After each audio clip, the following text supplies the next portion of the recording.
Boa noite, meus queridos. Me permitam entrar mais uma vez no seu tempo e apresentar para você mais uma palavra de Deus, um texto da Bíblia. E vamos juntos estar analisando esse texto e ver o que o Senhor tem para nos dizer esta noite. E o texto escolhido para esta noite está no livro de Lucas, lá no capítulo 7, a partir do versículo 11, e a palavra de Deus nos diz assim: Em dia subsequente, dirigia-se Jesus a uma cidade chamada Naim, e iam com ele os seus discípulos e numerosa multidão.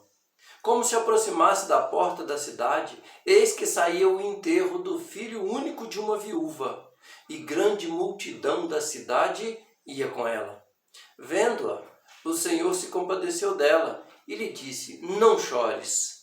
Chegando-se, tocou o esquife e, parando os que o conduziam, disse: Jovem, eu te mando, levanta-te. Sentou-se o que estivera morto e passou a falar, e Jesus o restituiu à sua mãe.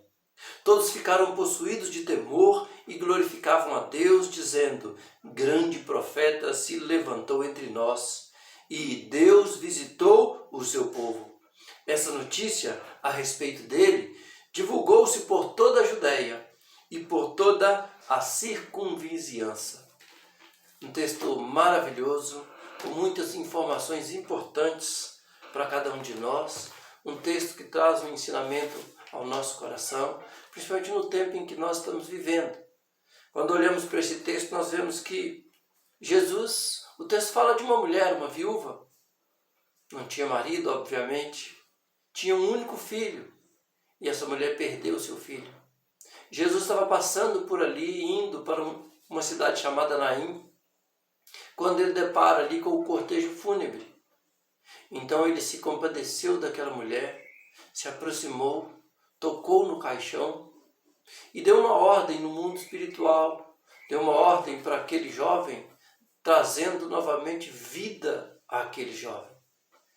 Muitas vezes nós encontramos pessoas, às vezes lemos livros de alguns grupos que defendem que Deus, depois que ele criou o universo, ele sentou-se no seu alto e sublime trono e não interferiu mais na humanidade, não se preocupou mais conosco, deixou que a humanidade vivesse e se conduzisse ao sabor da sorte.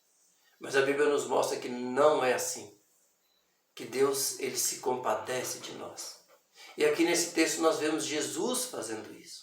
Jesus não foi solicitado, ele estava passando, viu aquela cena, observou, examinou o que estava se passando por ali. E ao entender a dor, o sofrimento daquela mulher, então ele interfere, movendo-se no sobrenatural para resolver o problema daquela mulher. Parece-nos que ela estava chorando e sofrendo por causa da dor da perda do seu filho que morreu. E é verdade, isso é verdade. Mas não só por isso. Nós, quando lemos outros textos e procuramos conhecer a realidade daquele momento, daquele lugar, nós passamos a entender que a cultura local, naquele tempo, as pessoas viviam sobre uma condição muito diferente da nossa. As mulheres naquele tempo tinham uma condição social muito mais precária, muito mais dependente dos seus maridos e dos seus filhos. Estar só, ou não ter marido, não ter filho, era o mesmo que estar, me perdoe a expressão, estar em desgraça. Porque não havia quem a representasse, não havia quem falasse por ela, quem a socorresse, quem tivesse uma voz ativa junto à sociedade para resolver as questões por ela. Estar só naquele tempo significava sofrimento, tristeza, dor e sofrer todo tipo de abusos daquela época. Então, ter um marido era importante, ter um filho era importante. Jesus olha para aquela cena, viúva, tinha um único filho, a sua esperança depois da perda do marido estava naquele filho. E agora a esperança se foi. Então Jesus se compadece e vai até ela. Por iniciativa dele, ele toca naquela criança e dá ordem para que no mundo espiritual a vida retornasse a ela. E isso realmente acontece, a criança se levanta, começa a conversar e ele a restitui à sua mãe. Por que Jesus fez isso? A Bíblia nos dá a resposta em outros textos. Porque Ele é o autor da vida. Se você quiser abrir aí e acompanhar comigo, está escrito na palavra de Deus, lá no livro de João, capítulo 10, versículo 10, a Bíblia diz: eu vim para dar vida e vida em abundância. João 14, 6, eu sou o caminho e a verdade e a vida. 1 João 5, 12, quem tem o Filho tem a vida. Quem não tem o Filho não tem a vida. Apocalipse 21, 5, Jesus diz: eis que faço novas todas as coisas. Jesus é o autor da vida. É aquele que se compadece de nós. É aquele que ouve o nosso clamor, as nossas orações e atende o nosso pedido. Jesus restituiu não apenas a vida daquele jovem, Jesus restituiu também a dignidade daquela mulher. Deu a ela uma outra perspectiva, um horizonte pela frente, uma nova vida, um novo tempo se iniciava ali na vida daquela mulher. Da mesma forma, hoje, o Senhor se compadece de nós. O Senhor se compadece de mim e de você. E tem uma nova perspectiva de vida para nós. Ele é o autor da vida.